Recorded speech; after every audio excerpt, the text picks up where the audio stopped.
네, 이재명 대통령의 유엔 총회 기조연설 여야 평가 들어보고 있는데요. 앞서 2부에서 국민의힘의 평가 들어봤고요. 이번에는 민주당의 평가 들어보기 위해서 이분을 스튜디오로 모셨습니다. 홍기원 더불어민주당 의원입니다. 어서 오세요. 예, 안녕하십니까. 네, 핵심은 E&D 이니셔티브 이 개념인 것 같은데 어떻게 평가를 하십니까? 예, 저는 매우 현실적이고 또 과감한 제안이다, 방안이다 그렇게 평가합니다. 어떤 점에서 현실적이라고 보시는 거예요? 사실은 지금 북한이 핵이나 미사일 능력을 굉장히 강하게 갖고 있잖아요. 그래서 뭐 미국이나 우리나라의 대부분의 전문가들은 일거에 북한 핵을 비핵화한다. 이거는 실현 가능하지 않다고 네. 평가하고 있거든요. 네네네. 예, 그렇다면은 단 한순간에 또 일거에 비핵화가 불가능하다면은 예. 결국은 점진적인 방법밖에 없는 건데 그 방법의 구체적인 방안으로서 제시한 게 E&D 먼저 교류 관계 그렇게 해서 정상화. 예, 분위기를 조성하고 예. 그다음에 관계 정상화가 중요한 문제인데 이거 지금 어떤 개념이에요? 관계 정상화. 관계 정상화는 제가 생각할 때는 예. 미국과 북한의 외교 관계 또는 미국과 일본의 외교 관계 수립. 그걸 의미한다고. 예, 저는 그렇게 봅니다. 오. 왜냐하면 과거 육자회담 합의문에서도 보면 예. 점진적으로 비핵화하면서 중간에 미북 간에 대표부 설치하고 예. 일본과도 외교관계 수립하고 하는 그런 내용들이 있는데 근데 과거과는 좀 다른 측면이 있다고 보는 게 관계 정상화 다음에 비핵화가 있잖아요. 그렇죠. 예, 기존에는 비핵화가 안 되면은 관계 정상화 안 된다. 예, 그러한 입장이었는데 선결 조건이 이제 바뀌어 버린다. 예, 좀 바뀐 거죠. 그래요? 비핵화가 그만큼 더 어려워졌다는 현실 인식하에 결국은 북한에게 있어서 핵은 체제 생존의 문제거든요. 그거를 북한이 포기하도록 만들려면은 그야말로 내가 핵을 포기해도 내가 안전하겠다, 내 체제가 유지되겠다 하는 그러한 상황까지 가야 되는데 예, 그게 바로 관계 정상화 아니냐 이렇게 보고 있습니다. 그러면 여기서 관계 정상화 이런 게 북미 수교 내지 북일 수교를 뜻하는 예, 저는 것이다? 그렇게 보고 있습니다. 근데 만약에 그러면 이런 접근법을 미국이 받아들일까요? 제가 판단하건데 예. 아까도 말씀드렸지만 미국의 전문가들도 예. 북한 비핵화 일거에 안 된다. 예. 사실 현실적으로 쉽지 않다는 인식을 갖고 있거든요. 예. 그런데 트럼프 대통령이 대통령 선거 이전서부터 계속 김정은과의 관계 좋다. 언제든지 만나고 싶다. 또 이재명 대통령하고 회담했을 때도 올해 안에 만나고 싶다. 이렇게 계속 적극적으로 얘기했지 않습니까? 그것은 이제 트럼프 대통령이 김정은과 만나서 19년 하노이에서 실패했던 그 노딜의 경험을 이제 회복하고 또 더 나아가서 노벨상도 받고 싶어하는 그런 욕망이 강한 걸로 보이는데 어쨌든 트럼프 대통령은 그 의지가 강하다고 생각합니다. 다만 그 합의의 방법에 있어서 19년의 경험이 있기 때문에 좀 더 탄력적인 그런 입장을 채택하지 않을까 생각합니다. 근데 이런 거기다가 이제 이 얘기도 했어요. 이재명 대통령이 핵과 미사일 능력 고도화를 중단하고 그 다음에 축소를 하고 마지막으로 폐기해 가자. 이런 어떤 접근법도 그러니까 제기를 했는데 그러면 이거는 현실적으로 북한을 핵 보유국으로 인정하는 것을 동반할 수밖에 없잖아요. 그렇지 않습니다. 아닙니까? 예. 동결이라는 것이 당신들이 NPT 체제 하에 핵 보유국임을 인정한다고는 완전히 다른 거죠. 지금 동결을 전제로 대화를 한다. 저는 그런 관점으로 보고 있는데 대화를 시작해야지 문제를 해결할 수 있을 거 아니에요.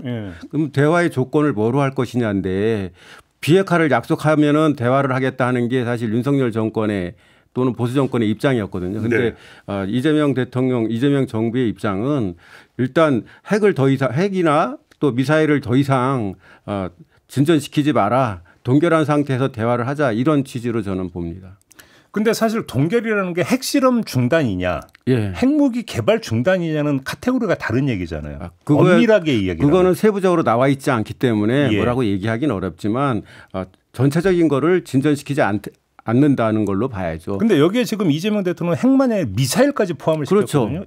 그러면 미국이 받아들일 것인가의 문제도 있지만 또 한편 북한이 받을 것이냐의 문제도 또 있지 않습니까? 어떻게 보십니까? 저는 그러니까 사실 이제 김정은 위원장이 최근 북한 최고위원 회의에서 비핵화 대화의 집념만 버린다면은 트럼프 대통령과 만날 수 있다는 식의 언급을 했잖아요. 그런 얘기는 북한도 미국과 어느 정도 대화를 좀 그런 여지를 열어둔 거라고 봅니다. 그리고 이번에 유엔 총회에도 2018년 이후 최초로 북한 대표단을 보냈고 또 9월 3일 중국 전승절 때는 김정은 위원장이 정권 잡은 이후에 최초로 다자무대에 데뷔했지 않습니까? 그렇습니다. 그런 걸 보면은 북한도 미국과 좀 대화할 뜻이 있다는 그러한 시그널을 조금씩 보내는 걸로 저는 생각합니다. 대화 테이블에 나올 거라고 전망하시는 겁니까? 물론 쉬운 과정은 아니겠죠.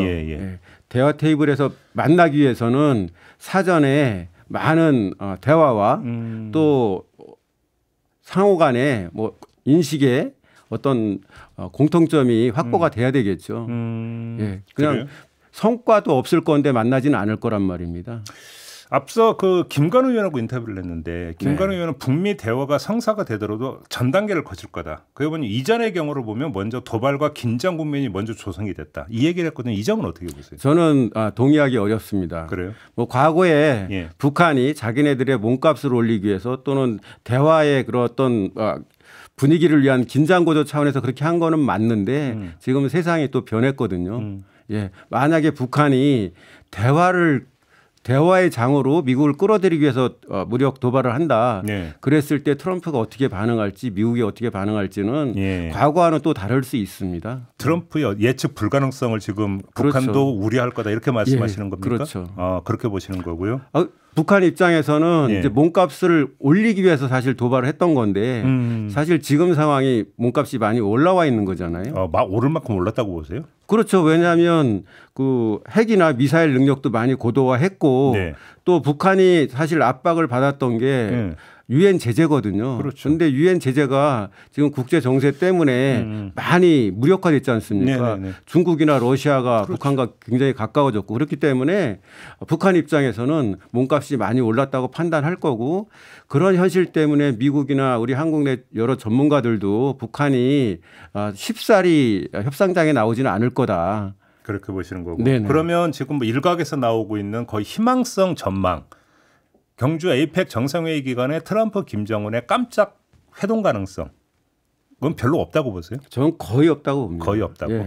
경주에 올 가능성은 뭐 한 판문점에서 만날 제로에 수렴될 가능성이 높고 판문점에서 만나는 것도 현실적으로 어려운 게 아까 말씀드린 대로 만나기 위해서는 이제 성과가 전제가 돼야 되는데 그러기 위해서는 밑에서 많은 작업이 이루어져야 되죠. 그렇죠. 근데 지금 시간이 이제 한 달여밖에 안 남았거든요. 그 시간 동안 어떤 큰 합의를 이루기는 쉽지 않다. 지금 의원님은 중요한 말씀하신 게 하노이 노딜이 있었잖아요. 하노이 노딜을 통해서 김정은 위원장이 그러니까 탑다운 방식에 관한 한계를 절감을 했을 거다. 사실 전문가들 그런 분석이 그때 있었거든요. 그래서 만약에 앞으로 북미 협상이 이루어진다면 탑다운 방식이 아니라 바텀업 방식으로 갈 것이다. 밑에부터 차근차근.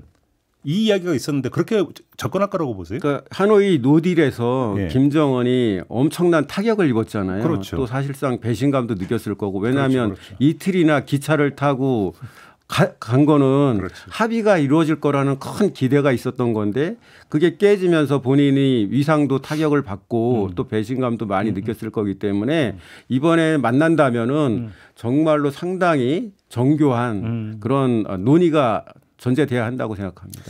근데 북미 관계도 북미 관계인데 남북 관계도 뭔가 좀 돌파구를 찾아야 되지 않겠습니까? 여지가 있다고 보세요? 그거를 위해서 지금 이재명 대통령께서 여러 조치를 했지 않습니까? 먼저 대북전단 날리는 거 사실상 중단시켰고 또 확성기도 중단시키고 철거했고 북한도 그거에 이제 호응하고 있고 또 이번에 END 이니셔티브나 또는 3단계 북한의 해법 이런 것도 과거하고 비교하면은 상당히 북한 입장에서는 매력적인 그런 제안이라고 생각합니다. 그런데 지금 김정은 위원장은 한국과는 일체 상대하지 않겠다고 또 얘기를 했죠. 그거는 늘 하는 레토릭이죠. 그리고 이 북한 핵 문제가 결국 핵심인데 북한 핵 문제에 있어서는 우리나라가 할 수 있는 것은 한계가 있습니다. 결국 북한 핵 문제의 그 당사자는 미국이니까 미국과 대화하겠다 하는 그러한 뜻을 좀 강하게 표현하는 거죠. 남북 관계나 북미 관계에 있어서 중국 시진핑 주석의 역할이 있을 거라고 전망하십니까? 기본적으로 중국은 북한 핵 문제가 해결되기를 가장 원하는 당사자고 또 미국이나 한국이 북한과 교류하고 협력하고 대화하고 하는 거를 굉장히 지지하는 입장이기 때문에 만약에 미국이나 우리나라가 그런 방향으로 계속 간다고 하면 중국도 적극 지지해 줄 거라고 생각합니다. 그러면 경주에서 지금 그 미중 정상회담이 열릴 예정이잖아요. 에이펙 기간에. 그럼 여기서 북한 문제도 논의가 될 거라고 전망하세요? 논의가 되겠지만은 거기서 구체적인 방안까지 논의한다기보다는 큰 틀에서 한반도 비핵화 또 북한 비핵화 그다음에 대화 재개 뭐 이런 쪽에 논의될 가능성이 있다고 봅니다. 그래요. 알겠습니다. 좀 범주를 바꿔서 이제 그 이재명 대통령이 유엔 안보리 의장으로서 회의도 주재를 해요. 여기서의 주제도 대주제도 AI입니다. 그다음에 그 유엔 총회 기조연설에서도 뭘 얘기를 했냐면 에이펙 AI 이니셔티브를 얘기를 했어요. 지금 이재명 대통령이나 이재명 정부가 구상한 AI 구상을 어떻게 그러니까 압축해서 설명할 수 있을까요? 그래서 사실 이재명 정부의 핵심 국정과제 중에 하나가 AI 3대 강국 아닙니까?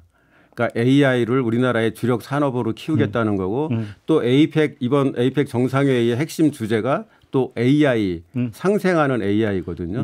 그런 뜻들이 이번 유엔총회 연설에서 반영이 됐다고 보고 AI가 사실 양날의 칼이지 않습니까?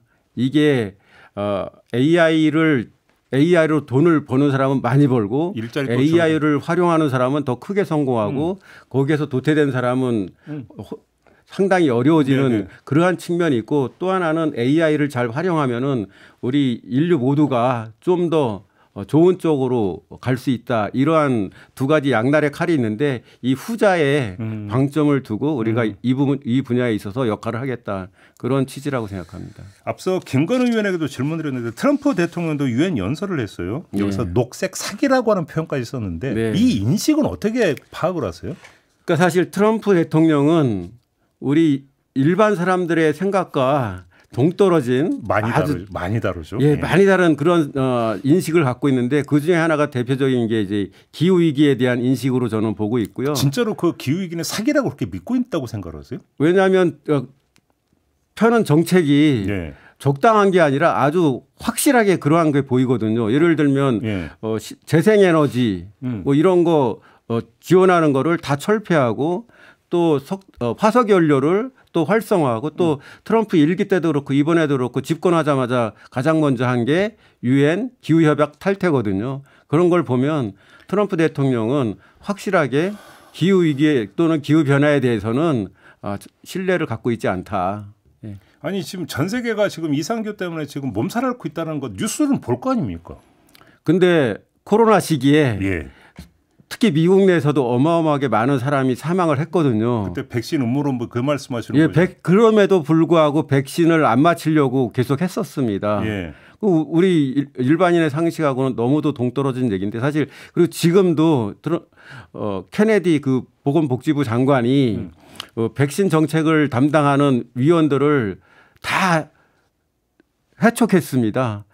그래서 백신 정책을 바꿨는데 어린아이들 백신 맞는 그런 과거의 기준을 바꿔버려 가지고 지금 미국 내에서는 엄청난 혼란을 겪고 있죠. 그 말씀하시니까 지금 그 트럼프 대통령이 타이레놀 발언을 해가지고 또 전 세계가 지금 난리지 않습니까? 그것도 같은 맥락이라고 보세요? 저 비슷한 맥락으로 봅니다. 그러니까 이 트럼프는 기성의 질서가 문제가 많다. 백신 같은 경우도 뭐 의료 쪽에서 자기들의 이익을 위해서 소위 잘못된 정보나 그런 정책을 해왔다 이런 인식도 상당히 있는 것 같아요. 그러면 이게 이제 결국 경제 정책이나 이런 데서도 투영이 될 거 아닙니까? 그러니까 미국 자국 내 안에서 에너지 정책은 말할 것도 없고 전 세계 예를 들어서 뭐 자동차만 하더라도 그래서 전기차 보조금 문제나 이런 것도 연동이 되잖아요. 사실 그런 걸 많이 삭감했지 않습니까? 바이든 정부 때 그렇죠. 사실 재생에너지를 키우기 위해서 취했던 정책들을 트럼프 들어온 이후에 다 사실 폐지하거나 축소했거든요. 당연히 우리나라도 또 세계적으로도 다 큰 영향을 받고 있죠. 그래요. 알겠습니다. 아까 이제 경주 에이펙 그 이야기를 좀 잠깐 했는데 지금 그 미중 정상회담이 열리는 거는 뭐 이제 거의 기정사실인 것 같고 미국에서 이렇게 발표를 했죠. 그러니까요. 예. 지금 그러면 또 한미 정상회담이 열릴 거 아니겠습니까? 혹시 이 자리에서 예. 관세 협상이 좀 타결될 가능성은 어떻게 전망을 하세요? 관세 협상은 예. 큰 틀은 합의가 됐잖아요. 예. 지금 남아 있는 게 우리가 투자하기로 한 3,500억 불을 어떠한 형식으로 진행하느냐. 그렇죠. 그 문제가 실무 협의가 진행이 되고 있는데 예. 대통령께서도 몇 차례 강하게 말씀하셨잖아요. 미국의 제안을 받아들이면 나는 탄핵당할 수도 있다. 또는 우리가 IMF 금융위기와 같은 상황을 겪을 수도 있다 할 정도로 우리 입장에서는 지금 받아들이기가 어려운 내용으로 알고 있고. 그 한미 통화 수합하는 가능성 어떻게 보세요? 그 한미 통화 수합도 이제 이 협상의 하나의 조건으로 우리가 아마 제안하고 있는 것 같은데 사실 그 금액을 얼마를 하느냐 그런 것도 중요하고 실제로 미국이 얼마나 받아들일지도 중요하지만 그렇죠. 저 개인적인 생각으로는 그러니까 미국과 일본이 네. 투자 분야에 합의한 내용을 보면 5,500억 불을 현금으로 출자하고 미국이 투자하는 분야를 정하고 투자해서 얻는 수익의 90%를 가져가고 일본은 10%만 네. 가져가는 거로 돼 있지 않습니까? 네. 미국이 아마 우리한테도 비슷한 조건을 요구하고 있을 텐데 네. 저는 이런 내용으로는 절대 합의해서는 안 된다고 생각하고 그래서 한미 간 이런 협상은 상당히 난항을 겪을 수밖에 없다.